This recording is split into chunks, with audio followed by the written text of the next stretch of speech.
Sandy Beach. I teach poetry here at Gary.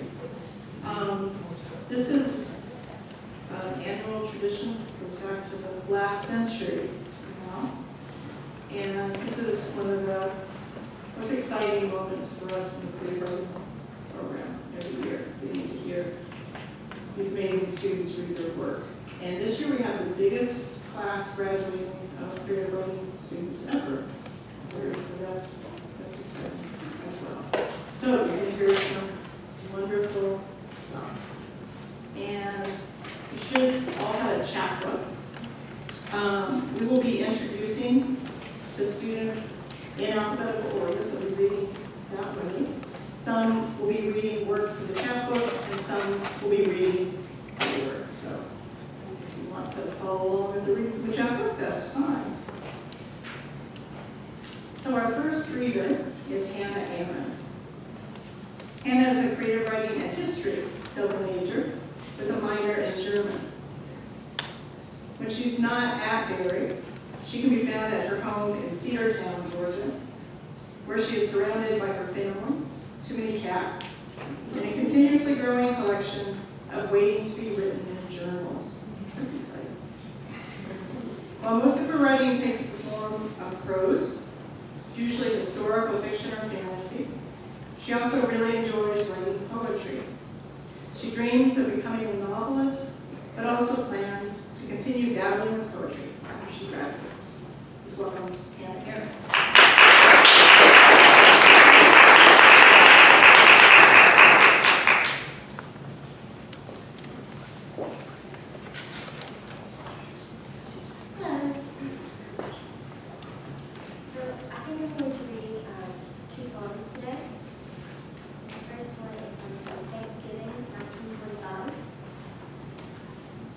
He returns to her wishbone brittle, already pulled apart, already the smaller piece. His ribs are the ivory keys of piano, ebony hollows in between. Her fingers play across them, just metronome bread, press the scars, bent stitches, dance away from the inflamed incision. The doctors can't seem to whip the infection. A symphony whirls in his head of screams and prayers and whirring plane engines, of the panic bird call of sirens. His blue jade eyes are morning doves now. They light upon his face just beyond her shoulder, and her hands wrap the bandages back around him, trace across his face along the trench lines cut by sweat and worry. And is this it? Is it now? Is it now? Now? Now? She tries to turn to his thoughts, too, tries to stem the flow of it should have been me, but it wasn't, and I'm glad it wasn't, but it should have been me. She warbles to him of Lady Luck, of Uncle Sam, of Eisenhower. His lips crack a smile of feathers and talons. Words for wings, and his mouth flap against his tongue. Burst sparrow-like from him. He tells her that fear feels like lies, that lies feel like lies, that everything feels like lies out there. Parasitic, swarming. He tells her German bullets cry do, do, do. Tells her. He's a cornucopia spilling over with a soldier's harvest. She pats his gauzy chest, runs fingers through his hair, reminds him he is home, pulls him to his feet, leads him to the table. Turkey, she says, all the basics.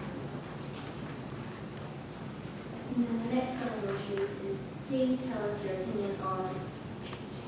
She has 100 pinprick thoughts all at once, an acupuncture of neurons, but she only manages, I think, like she's developed a synaptic stutter. And really, what does she think? It's like the bait stealing Bible fish, all want in a flashy scale and color, and then just the hook is left, swaying on knotted line. Say something. She tries. Strobe-like flickers kicking her tongue. Beautiful words slipping together, slick as sunlight in broken eyes, ready to burble from her mouth, but really, what should she say? Thank you.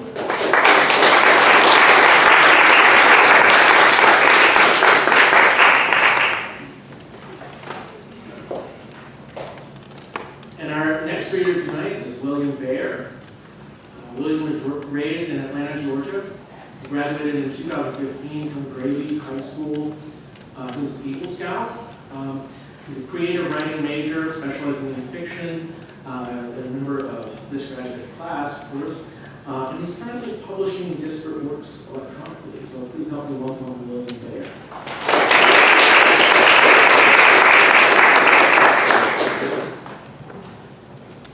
This is the right distance.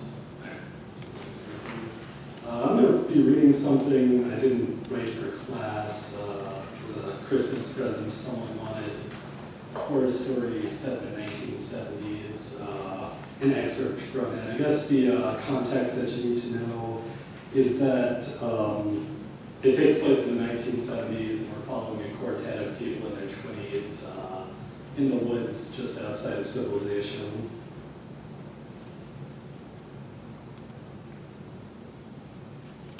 The possums, Jim? The possums, Jim asked? Yeah. I feel like they tend to be brave up until the point when they decide they want to play dead. I've seen some motherfuckers have a tussle or two with them. They can be a bit vicious. Only one explanation, said the blonde kid, releasing his lady and stepping back, before suddenly grabbing her by the sides and digging in his fingers. There are wolves out here. He grabbed his forearms, one at a time, giggling and screaming before she found her castle in his embrace. Shut up, she said after a second or two of wheezing. There's nothing out here scarier than a wood roach. Wood roach can be a mite scary. The four looked at a vagabond. He was sullen-eyed and tussle-haired, but by no means string-bean thin or grotesquely obese, wearing a green jacket. When you find him in your breakfast, sure as Nixon's a pill popper, they can scare the Christ out of a guy, Tom said with a toothy grin. The vagabond repaid with his own, less joyful smile. Suppose that's true, but the roach is more than that. The roach is fear that travels with them when he's busy or lost. They travel with us as well, I suppose, along the ley lines throughout the cities, scurry and exodite that would make Moses blush, and forming their own structures hidden from them. That's really interesting, Mary said, her right hand tucked into her pocket and gripping her switchblade so hard her knuckles whitened. Do you need anything from us before we go? The vagabond smiled. By no means hideously ugly, but in his manner of looking past people he spoke to, he tended to leave them a bit unsettled.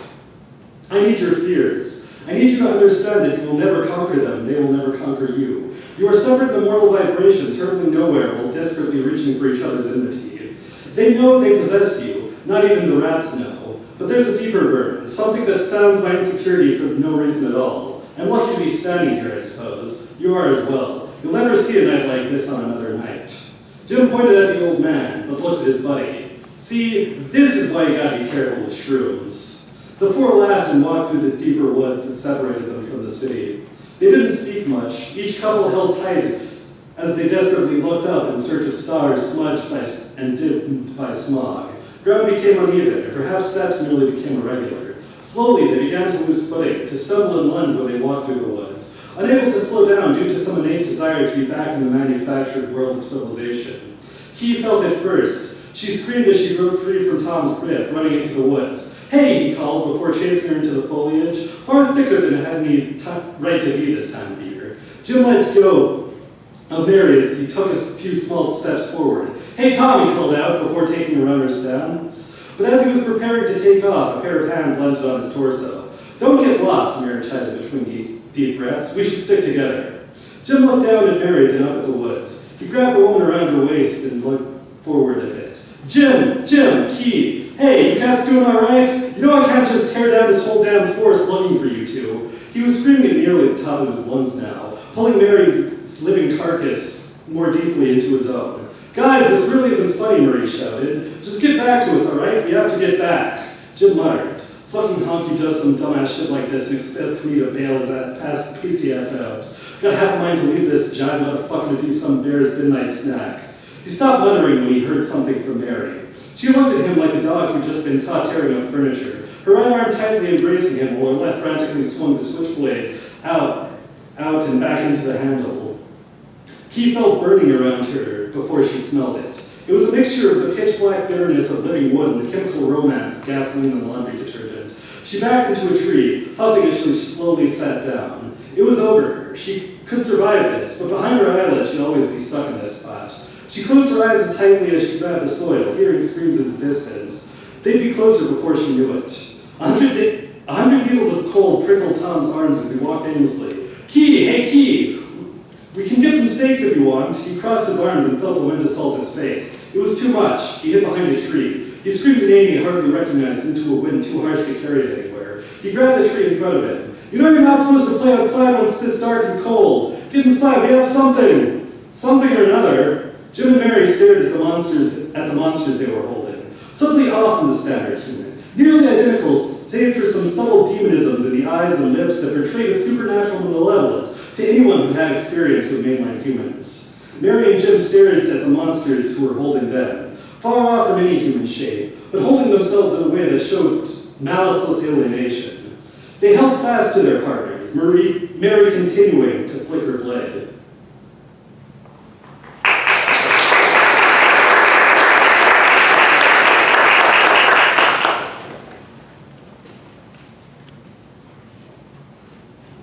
Meredith Beretta is a lover of words, especially in the company of a perfectly sugared vanilla chai tea and rock playing through her headphones.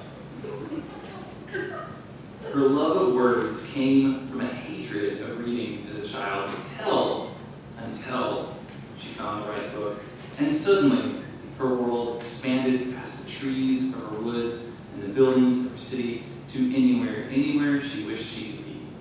Poetry, fiction, and creative nonfiction have given her an outlet and the defiant aspiration to touch people's lives and maybe make them think a little about what it means to be present while remembering the past. Please welcome Meredith.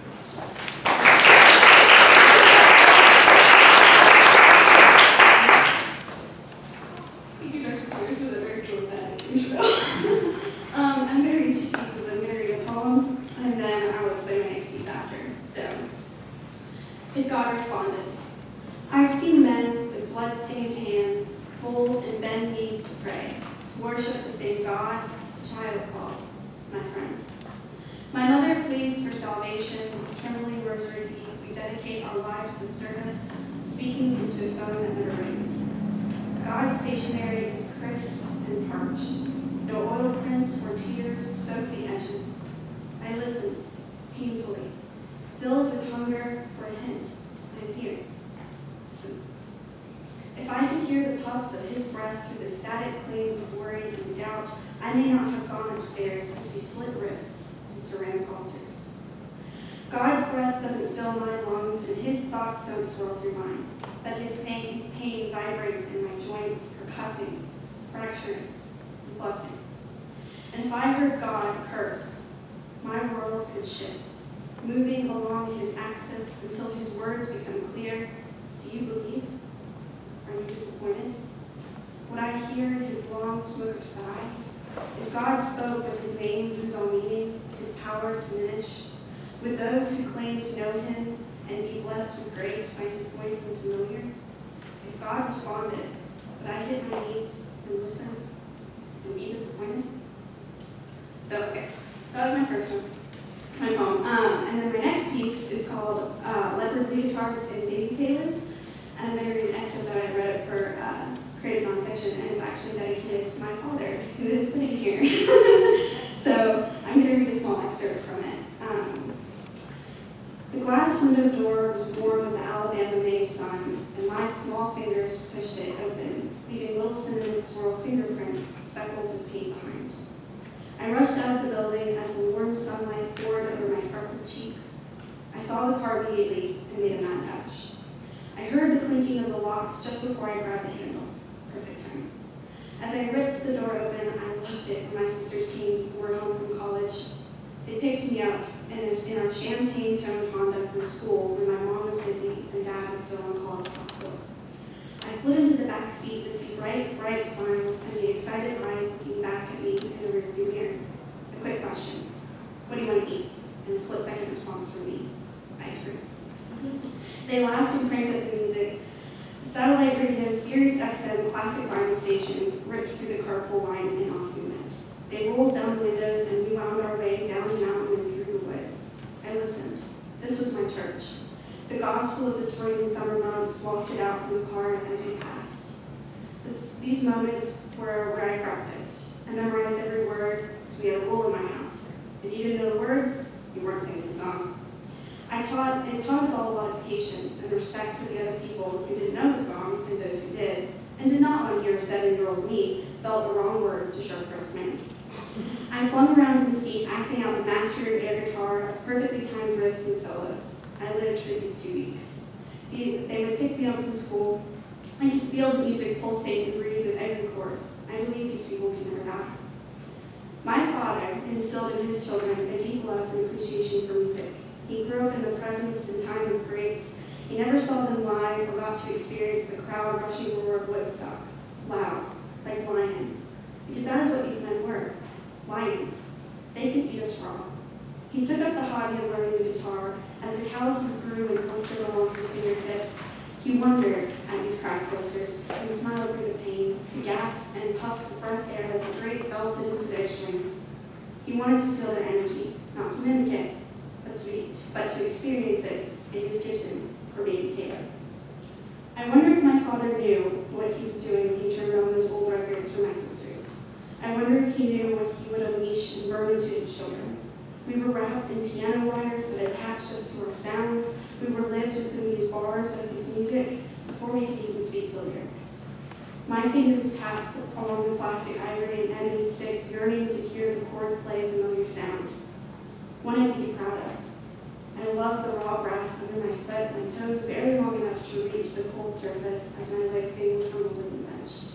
I wonder if he knew. Thank you very much. I love you guys.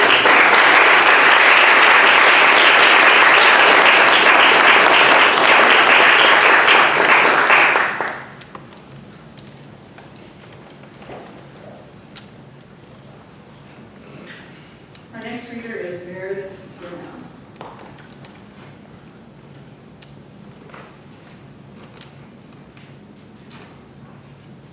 Meredith Brown has been writing stories since she could properly hold a pen. And though she's expanded horizons for poetry, prose will always hold her heart the most. When not writing, she enjoys surrounding herself with nature and spending time with her hobby.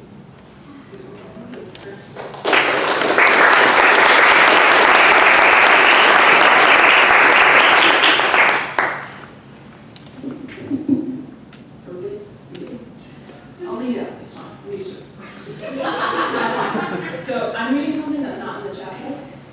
It's a prose piece I'll probably do and it's called chutzpah, which, if you're not familiar with that word, it's Yiddish and it means audacity, or closest to it.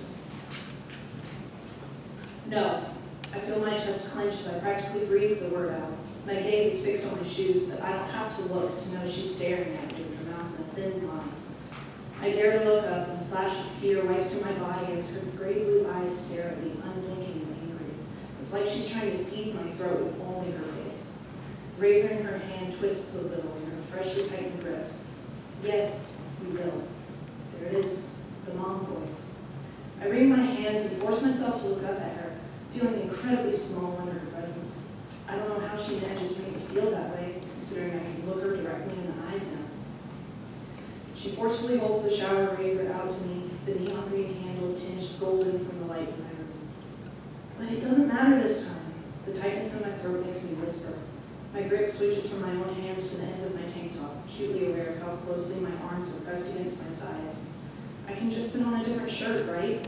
My mother's face flashes through fresh anger and disbelief. Her gaze festers on my tank top. I told you that you're wearing that top tonight for your aunt. She gave it to you, so you should wear it when you see her. She threw her free hand off to the side in exasperation and pointed to my arms. You really can't see how disgusting that is? You've got to take care of it before we go anywhere. But Travis doesn't, your brother doesn't have to. The words make my face feel high, and I turn my gaze down to the carpet in my room, willing the dust bunnies to be on my side. He's a boy. Annoyance flares in my sternum and bleeds into my courage. So it's not hygienic if I don't shave. But okay for him because he's a boy? That doesn't make any sense. I look back up at her and my anger quickly starting to match hers. Lula, your underarms are a disaster. Her tongue bites at my skin. I let your legs slide since it's been cool today and you can reasonably wear pants. But this? She lunges forward and grabs my left arm, forcefully raising it up.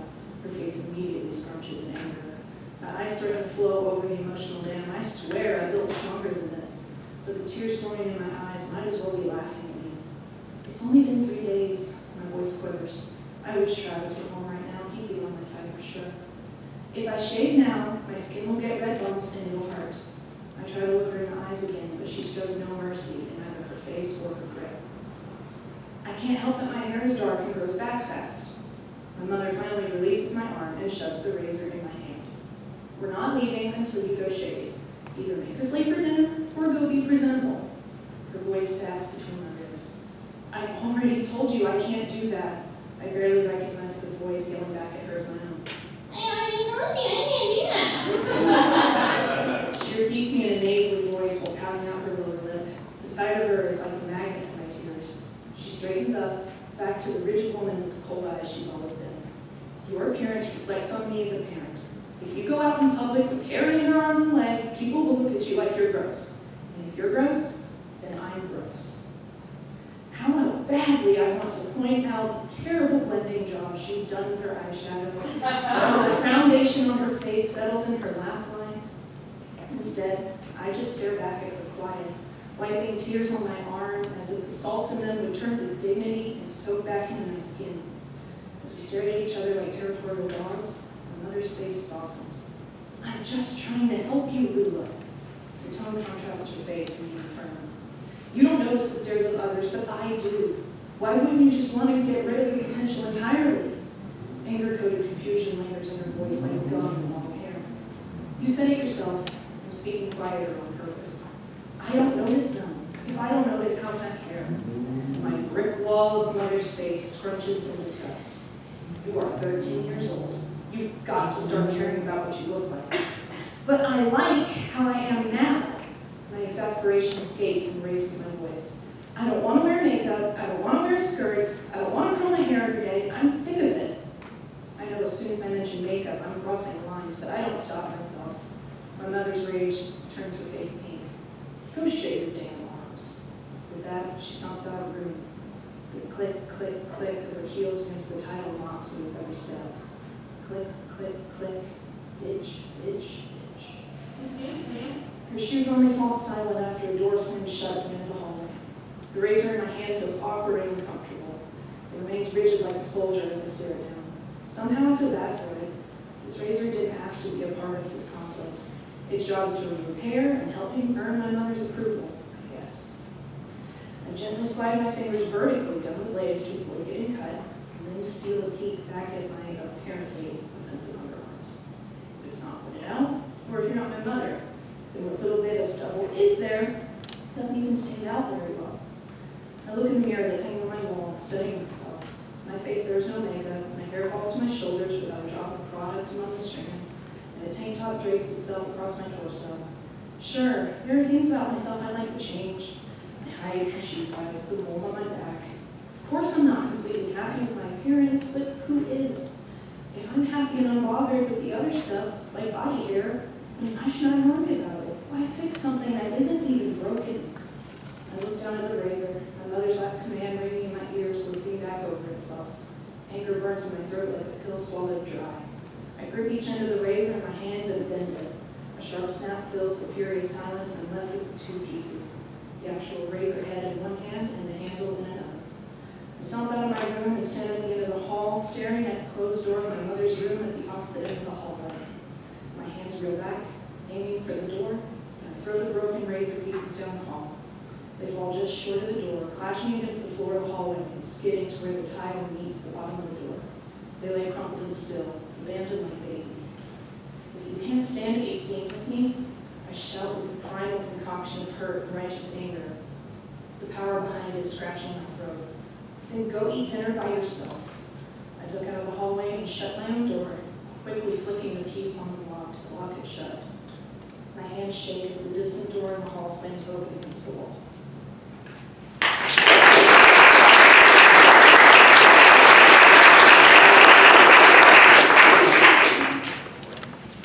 Our next reader is Drew Eichholz. Drew is a responsible dachshund owner with a unique writing style that awakens the soul in both sides of the brain. When approaching the blank page, his goal is to bring forth a perspective and narrative that is thought-provoking and odd. Just like the length of his hair, his creative writing techniques have evolved through his college experience. His list of man crushes includes, but is not limited to, Erich Maria Remarque, Friedrich Hayek, Adam Grandusio, and Tim Larson. Please help me welcome Drew Eikens.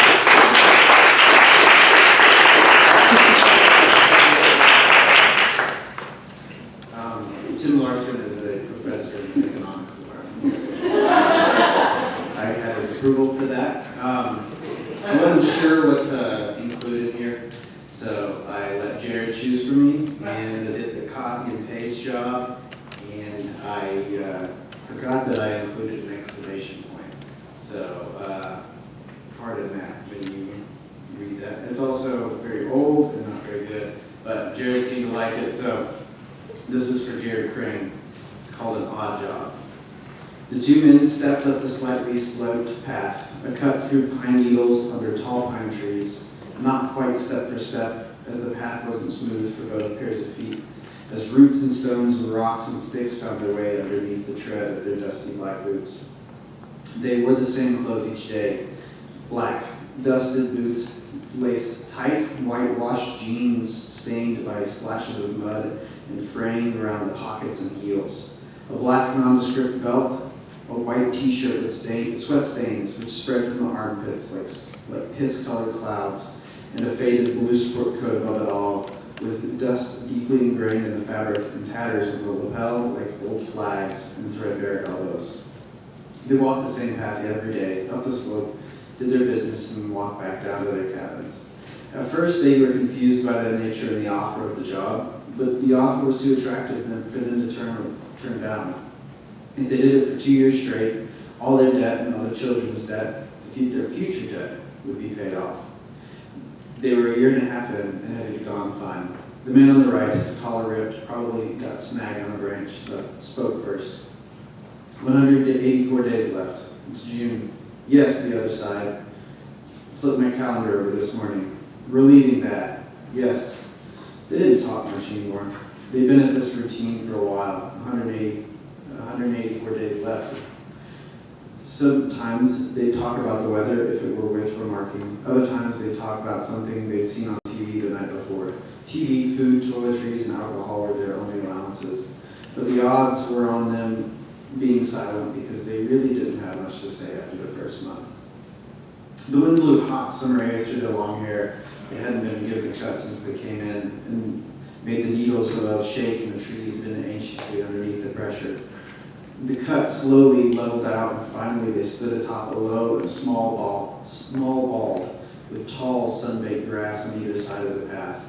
They looked upon their work site, but it wasn't right that day. The man on the right, who'd been holding his axe propped on his left shoulder with the bottom of the handle in his ruddy creased palm, but when he gained at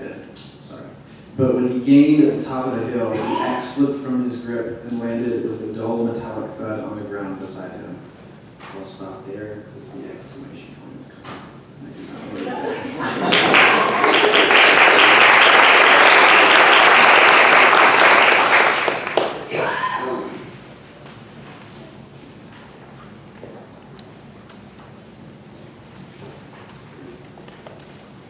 I have no idea who Emma Fried is.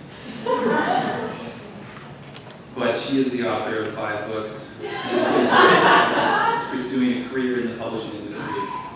When this person isn't writing, she enjoys watching musicals, sewing costumes, reading everything she can get her hands on, and going on adventures with her friends and family. Someone is captivated with wanderlust and dreams of learning to fly.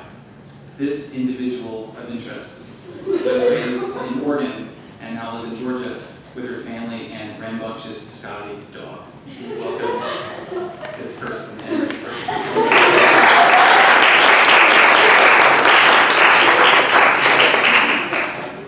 Nice to meet you, Dr. All right, so I'm going to read the ending of a story that's not in this chapbook. It's called Oregon Weird. And it's about a homeless man who's making his way to the Oregon coast with intentions of committing suicide. He ends up hitchhiking with a strange man called Josh, who's experienced similar situations such as spending time in prison. But Josh has genuine optimism and care for the narrator in a way that he's never experienced before. So I'm going to pick up with the last few pages of the story. Great. My chest compressed.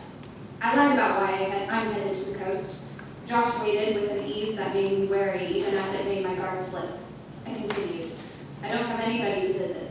No one to miss me.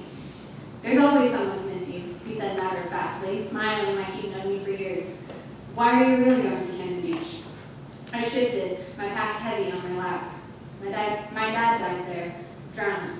Brown eyes softened without any trace of sympathy. I understand, my friend.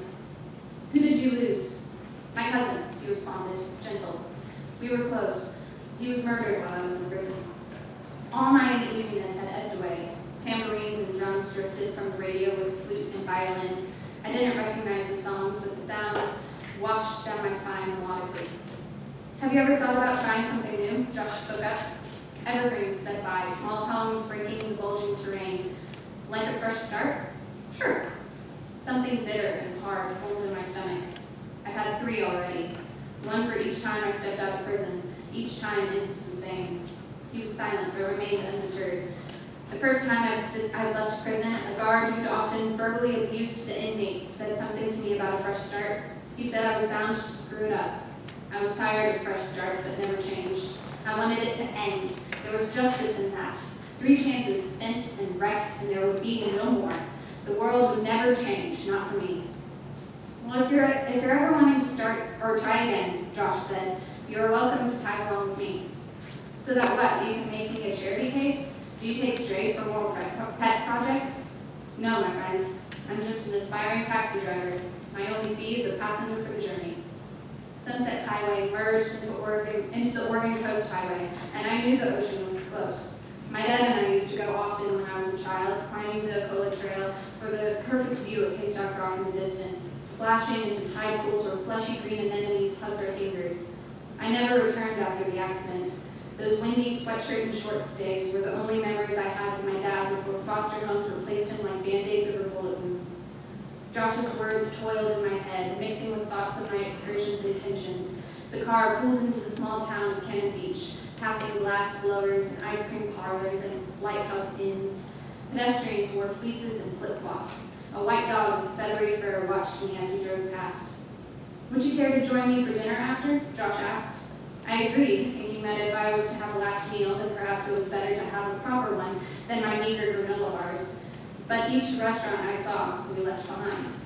The car turned into a road of sand and pine needles that met the beach at a dead end. Josh put in a park and killed the ignition. Here you are, he pronounced. I hesitated, grimly watching the line where the sand dune blocked the ocean. I nodded thanks and stepped out. The wind swept my skin into the gray light. My pack weighed heavy on my spine, heavier than it had been before. Josh didn't drive off immediately, so I started forward over the dune and onto the beach littered in driftwood. Glittering ocean stretched before me endlessly. Haystack Rock loomed to the left, emerging from the water in massive ski rock and barnacles. With the dark clouds hanging overhead, few people scattered the coastline. For good measure, I filled my pack with sand, hearing a car door slam shut behind. I pretended not to hear. Shouldering the heavy load, I walked forward, feet sinking into the soft, squeaky beach. The sand hardened underfoot, making it easier to walk. When I chanced to glance back, I realized that Josh had followed me out onto the shore. He placed himself on a log, perched at the edge of bleached sand like he expected to uphold our agreement to dinner soon. He waited, coffee eyes watching. Heart pounding, heat crawling up my neck, I marched forward. The ground melted under my shoes now, sticky and uneven. Icy tides rushed up to meet me, water soaked into my shoes, splashed around my ankles. Still, I walked onwards. Ankles were covered, then shins, then knees, only when the waves rolled in to pummel me. My pack threatened to throw me off balance. The wind whistled like a father's screams, like a club across my ribs, like 1,000 panhandlers who got undeserving sympathy from bystanders while the real homeless starved. It was pulling me now, the ocean, beckoning me forward like the final page to a sad story. The headlines would read how a man died the same way his father did, willingly sacrificed to a watery grave. But mine was not a heroic end. I could acknowledge that. I didn't leave a letter, and no one would miss me. Amid the waves and the weight pulling me down, a stillness overtook me, like a hand on my shoulder, reminding me I was not alone. I tore my gaze from the chaos and horizon that awaited me. I looked back, away from the raging waves, and released the pack weighing me down. His eyes shone, spilling, smiling. Exhaustion shook me from my very core, and I grabbed his outstretched hand. Thank you.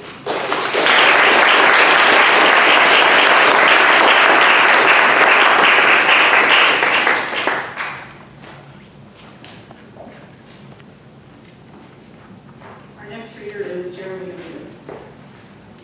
Jeremy is a musician, songwriter, and 19th-year senior creative writing major from Sugar Valley, Georgia.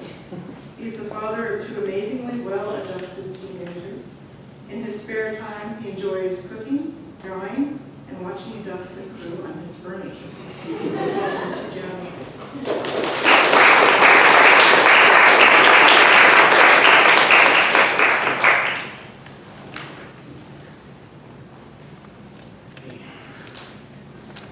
Trying to decide if I want to read something serious or silly.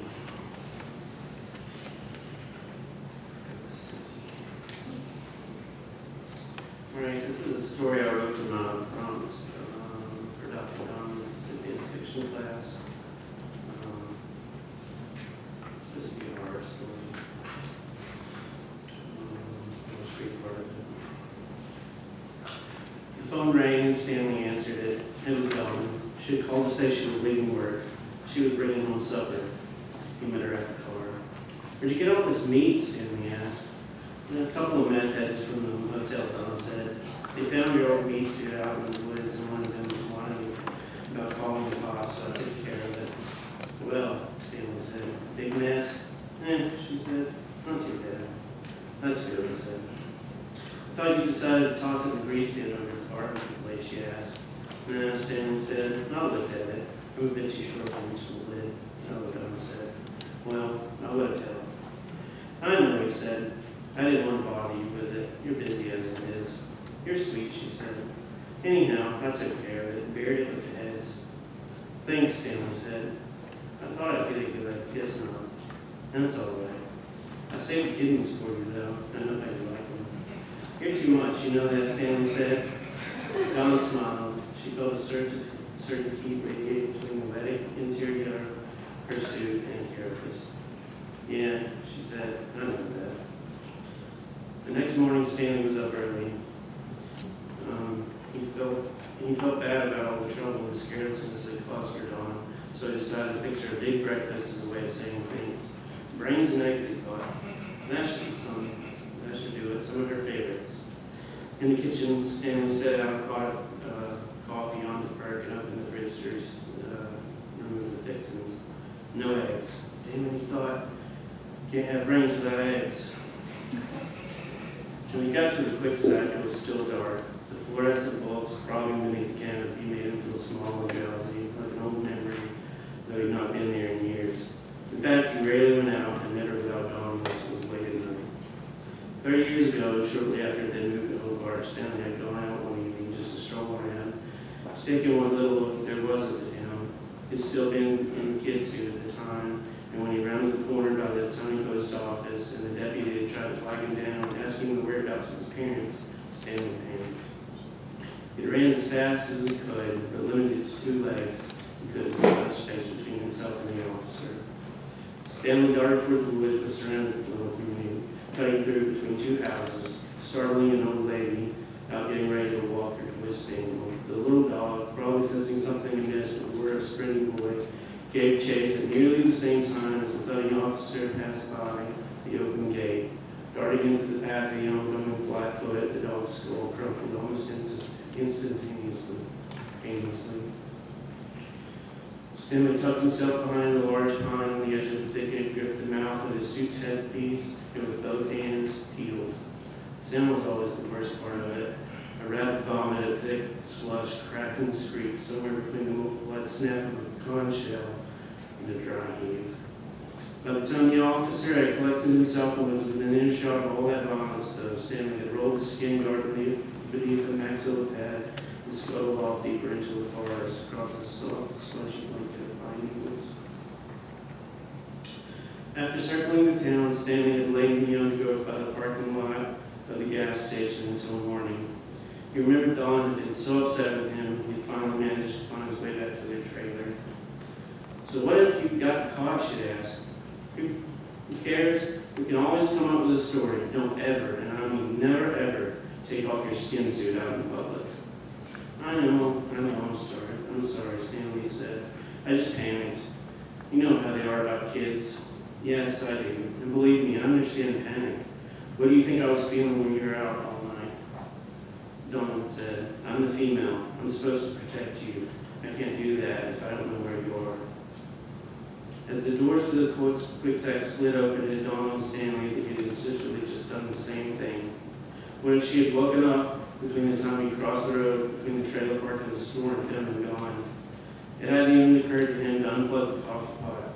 Such an idiot, he thought to himself, and hurried to the dairy cooler. He grabbed a cut dozen, paid the attendant, and shuffled back across the road as quickly as he could manage. Reaching the trailer, Stanley bounded up the block steps and into the kitchen, pulling the door softly to behind him. Still asleep, he thought. Don's low, unshriveling sleep sounds reached in from the bedroom. He glanced over at the percolator just as the indicator light went out. Sweetly rich aroma of coffee sending a twinge of electricity along the antenna just beneath his hairline.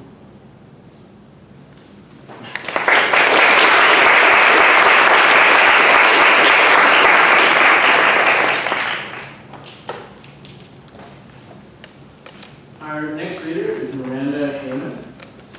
Miranda is a creative writing major with a business minor.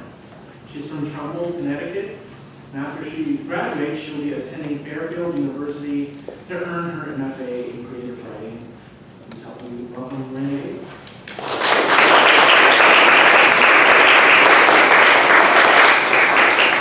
Hey guys, I'm reading the beginning of a short story I wrote a bit ago called Crooked Lies. I flipped the switch 6 times and locked the door 7 times before I went and sat down, fighting the urge to go back and check them.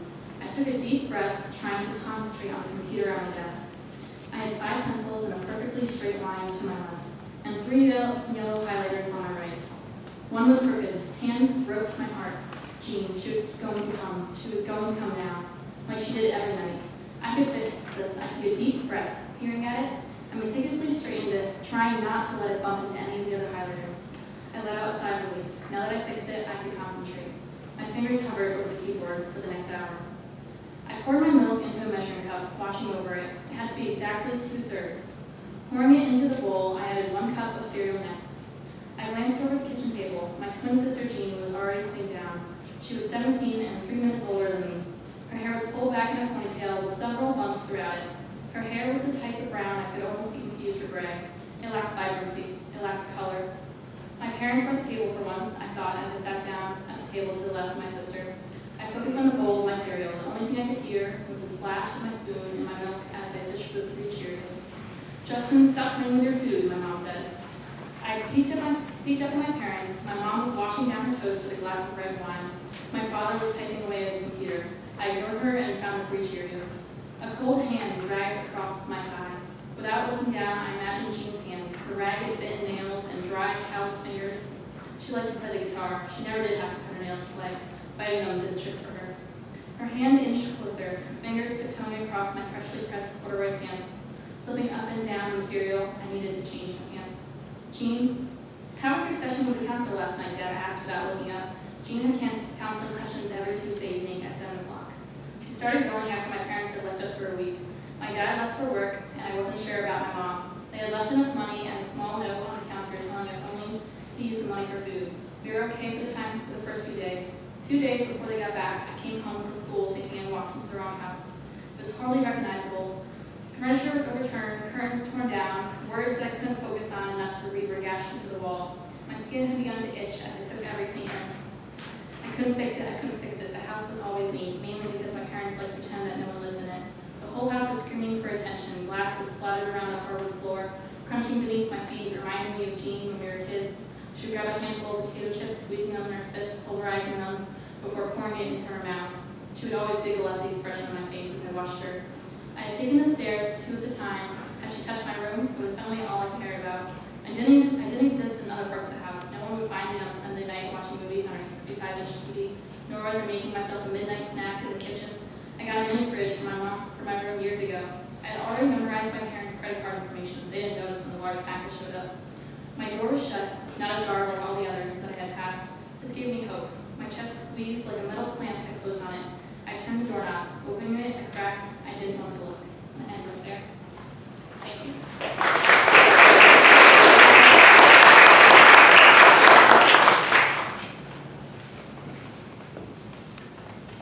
Avery James has been a delight to get to know while I've been here.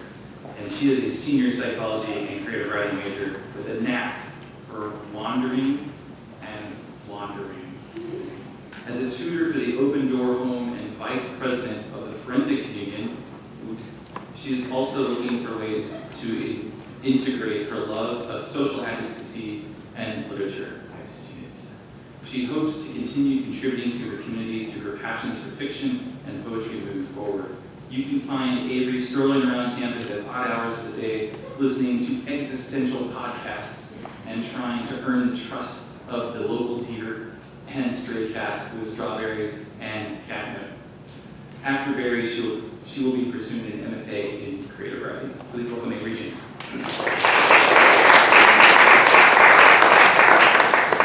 Good evening, thank you all for coming out. All right, so I'm going to be reading something from the book as well as something that I just brought along. It's really not.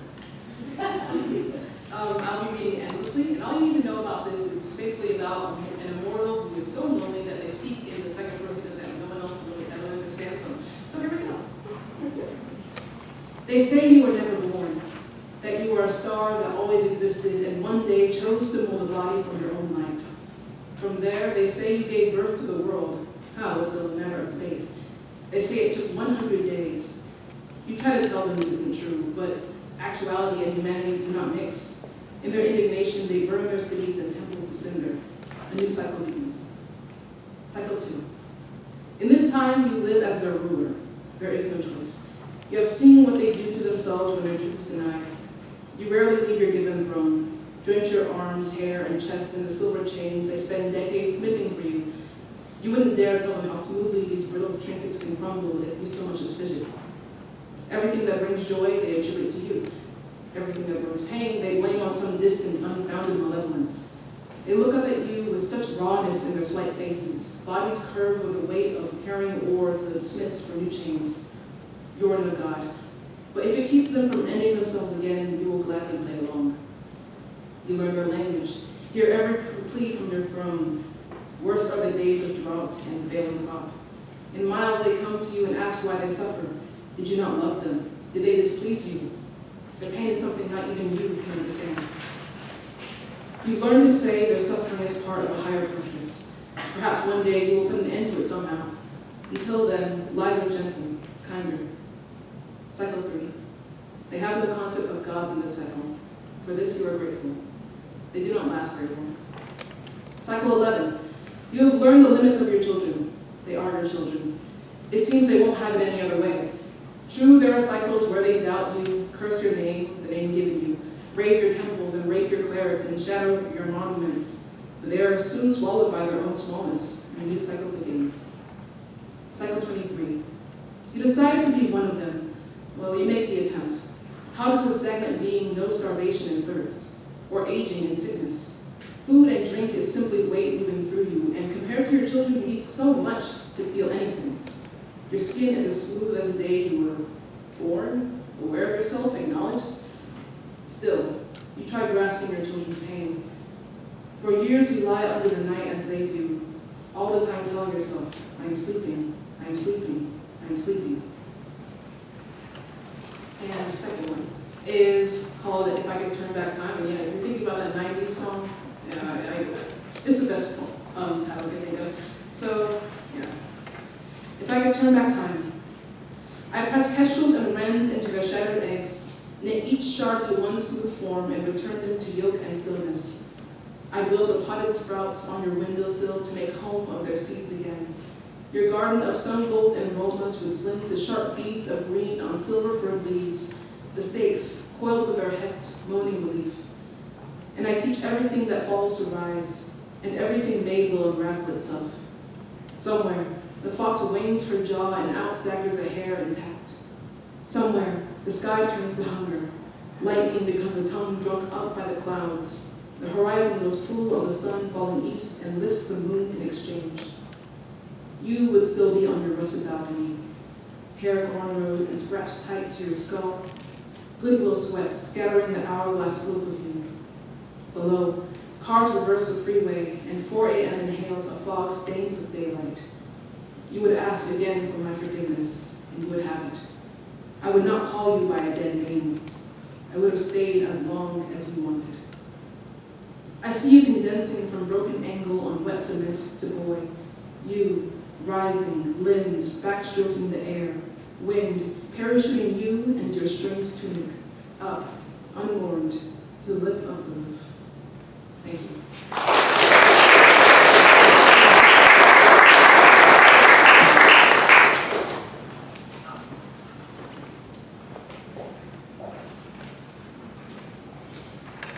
Our next reader is Jack Padgett.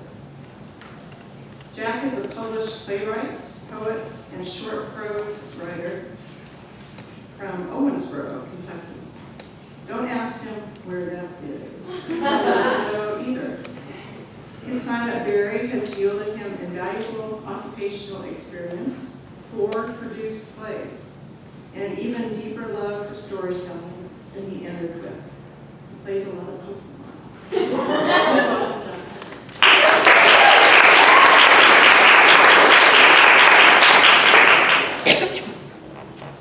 Thank you all so much. Sorry. Yeah, we really appreciate you guys hanging out for so long. I mean, this is the longest reading I've ever been to, so thank you all for being here. Really appreciate it.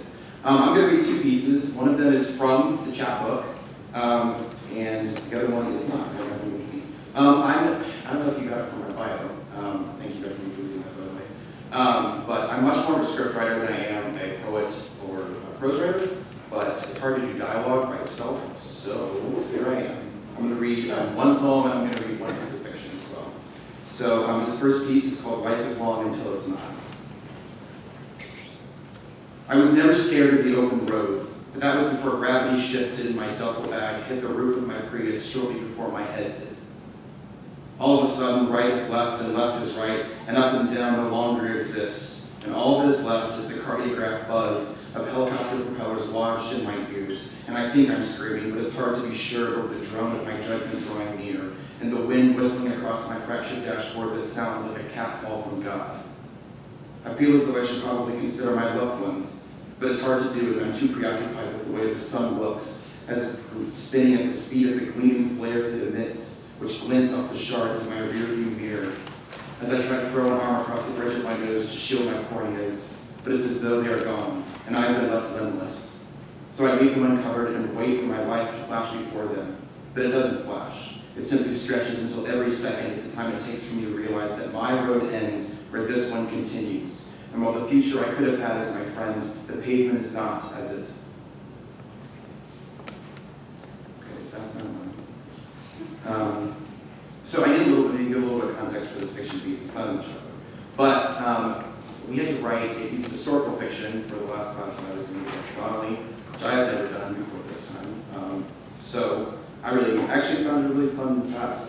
So I need to give a little bit of context of what this is about. In the late 50s, early 60s, there was this thing that was initiated called Project Excelsior.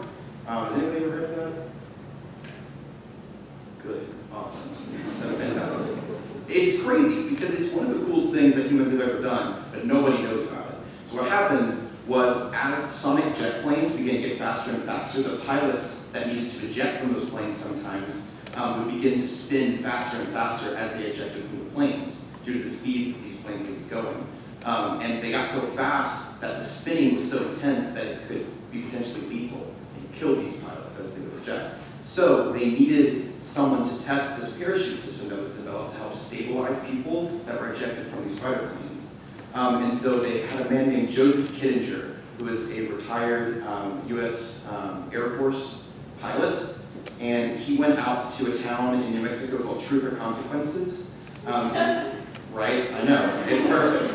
And he rode what's called a gondola, so it's basically just a helium balloon to the cusp of the atmosphere.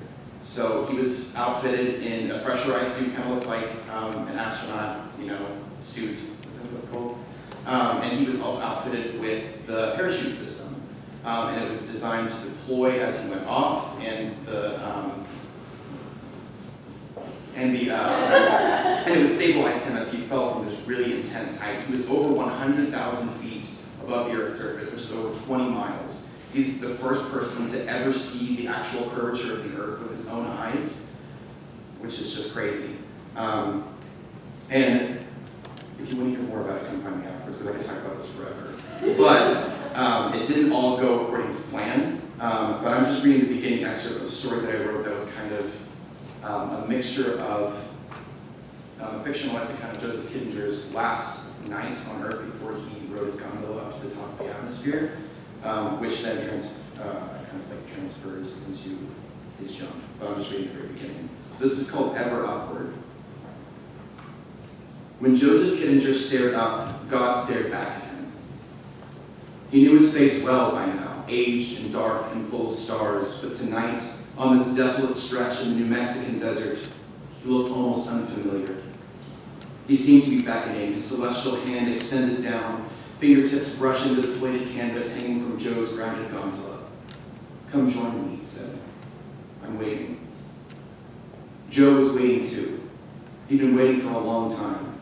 In the years since Excelsior had launched, every night had ended in the emptiness. Neck craned up, eyes on the firmament above him. He was 31 years old, but every glance at the sky made him feel like he did when he was 7, standing on the roof of his house and watching the final descent of his first model airplane, well worn and beaten down. From then on, every plane he put to rest went out in a fiery blaze, like Viking ships on their way to Valhalla, wings burning in the dying light of day. And though he'd seen countless planes hit the ground in a burst of flaming smoke, he'd never been in a doomed one himself. He looked at the gondola. Did helium balloons catch fire? Footsteps on the deadened grass. He turned, though he already knew to whom they belonged. Don't you spend enough time out here already? Rachel asked. He smiled. It might be my last chance. She had to stand on her toes to wrap her arms around his neck. Don't say that, she said, and he heard the smile in her voice. Everything's going to go perfectly tomorrow. I know it will, he said. You're in charge, of course it will be perfect. She scoffed. I'm in charge? Are you sure about that? I may be the director, but you're the one in charge. It's always been that way. The gondola loomed in front of them, almost invisible in the dusk, a darkened patch superimposed against the brilliant nebulous quilt of stars behind it. Rachel let go and came to stand beside him. How are you feeling? He thought about that. By logical accounts, after 140 dummy tests and 3 tests of his own from under 30,000 feet, he should be feeling prepared. His team had explored every possible outcome. Lopio's parachute system was brilliant and had been proven to function perfectly. When the time came, he would have close to 50 people watching and monitoring him. Not only that, but he belonged in the air. He had always belonged in the air. And tomorrow, he would be going home. I'm terrified, he said. I don't blame you, Rachel answered. She sat down in the dirt. Joe followed. What you're about to do, nobody has ever done anything like it before. Nobody's ever come close. He was silent. A warm wind whistled by. The sky seemed to pulsate. They sat in the infinite world and watched as it breathed, heavy, in and out, like there was adrenaline pumping just beneath the crust. But you don't need to be worried, Rachel said. Her fingers found his own, and he grasped her tightly. Everything is under control. You're going to get down safely, I promise. I'm not worried about that, he said. He felt his chest swell, like the breath he had just taken was the purest he'd ever inhaled. Just, what if it's not the same person who comes back down? It won't be. He turned to her. Her eyes were wet. He could see them shimmering in the starlight. It'll be someone different. It'll be someone who's seen the world in a way no one else ever has. And I can't wait to meet him. Then they were quiet. Two smudges on navy blue canvas. Thank you.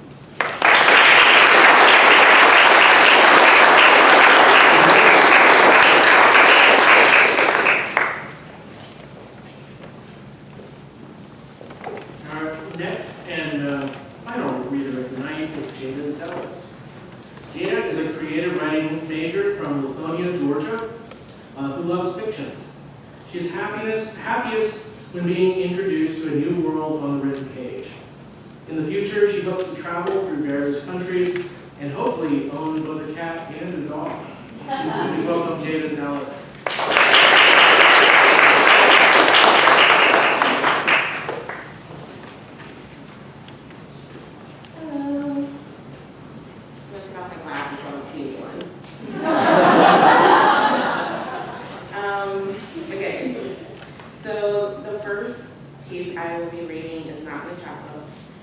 It's called For the Person Who Used My Snowman Mug and Didn't Put It Back. after W.B. Snodgrass, who's still my name. Into the office at 8 in the morning, barely awake, only wanting to savor a cup of the beverage I've been yearning, only to miss out on the bruised vanilla flavor because the loss of my chalice for caffeine. The additives that kickstart my brain cells are gone. A vessel for my morning routine, in my clutches for such a short spell. One after a fierce battle where the victor got the last skill out of 3. Carrot nose, 2 black eyes, winter's favorite man. A future that has unknowingly been shattered by someone. The ramifications of this conceit may cause more than just a matter of a dream world retreat. The person who has cheated me of my fix has started my first step. So don't allow what I say to be repeated, but I think I heard a footstep. My second one is in the chapbook. It's called Kaleidoscope of the World, and it's actually the only piece that no one complained about the title, because I suck at making titles. The last raindrop falls from the sky. As it falls, the first gleams of light pushes out from behind the clouds, piercing the droplet. The droplet slows as it gets closer to the ground, gently sliding off of the leaf from the only plant in this place, a tree. As it gets closer to the ground, the droplet becomes larger and shifts into a jelly-like blob. Slowly, the blob forms into the shape of a person. Then, as if someone coated it, the blob bursts, leaving behind a wet young girl. The girl unfurls from her position and stands up. Wonder fills in the girl's eyes, mixed with confusion and fear. Curious, the girl begins to walk around. After a long time walking, the girl stops. A rumble fills the ears of the girl, and something comes from the land below where she is standing. It is another girl. Little particles are dropping from her body. The girl lifts up her head and opens her eyes. They are a deep, rich color that makes the girl feel warm inside. The two make eye contact, and suddenly the world begins to change. Beneath their feet, everything shifts. It becomes, look at that. It becomes soft and grainy. The ground becomes soft and grainy. The color is that of the girl's eyes. The girl from the ground makes movement with her face, and to the surprise of the girl from the water droplet, she feels her face doing the same thing. A name springs to the mind of the girl from the water droplet, Herta. This girl is Herta. Herta then starts to walk away. The girl from the water droplet follows. Herta finally stops after a while at a tree. A boy hops down from the tree. Herta is frightened, but no sound comes from her mouth. He walks up to Herta, and they do the same thing that the two girls had done before. Then the boy walks over to the girl from the water droplet, and they stare at each other. The girl is drawn into his eyes. They are filled with life and energy. The color is the same as the things hanging from the tree. All three of them connect in a moment, and the world shifts again. Little sprouts from the grains beneath their feet shoot upwards. They are the color very similar to the boy's eyes. They continue sprouting up as the boy starts to run away, holding the hand of the girl from the ground. As they run away, the thing sprouting from the ground become a blanket that completely covers the ground. The girl from the water droplet is left with a name in her head, Basil. She follows after them. They come to the edge of this flowing body of liquid. From it comes another boy. The liquid is dripping off of his body. The boy walks up to the girl from the water droplet. They make eye contact. The boys are a piercing color. The girl from the water droplet is stunned by this color. She has never seen anything like it before, but it isn't just that. She becomes lost in them. As she begins to connect with this boy, out of the corner of her eye, she sees the liquid that the boy come out of start to change. It turns the color of the boy's eyes. Not as vibrant though. It can never be that vibrant. Again, another name comes to mind. The group pairs off and starts walking. With all of them together, they go looking for others to join them in bringing life to this world. As they are walking, the young girl from the water droplet feels a familiar sensation on her feet. She looks down and sees that her feet have gone in a puddle left over from the rain. Crouching down, she lifts a finger to the puddle, but her movement stops her motion. After a few moments of waving her hand around, she realizes that this is her.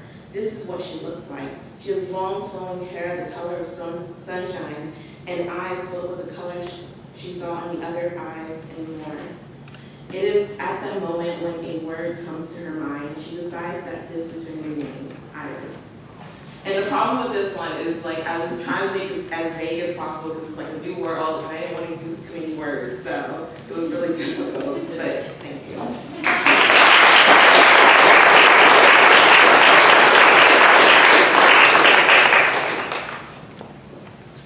I just want to thank everybody again for coming out tonight. We've got a great crowd here. Also just say how proud we are of this class. This is the largest creative writing graduating class that we've had so far at Berry. And tonight is really a great showcase of all the skill and talent that we possess. I want to remind everybody too, we've got some food still back in the back just as you're leaving.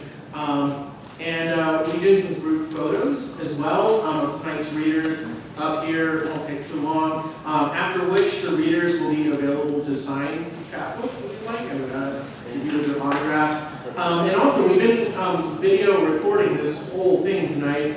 And once that's edited and ready to go, we'll upload it to our YouTube channel, which is called Berry College Creative Writing and Reading Series. And finally, we want to just remind the students, especially those who are leaving after they graduate this year, to stay in touch and let us know about all your successes, however you want to, but especially on our Facebook page. So thanks again so much for coming out, and please, thanks again to all our readers.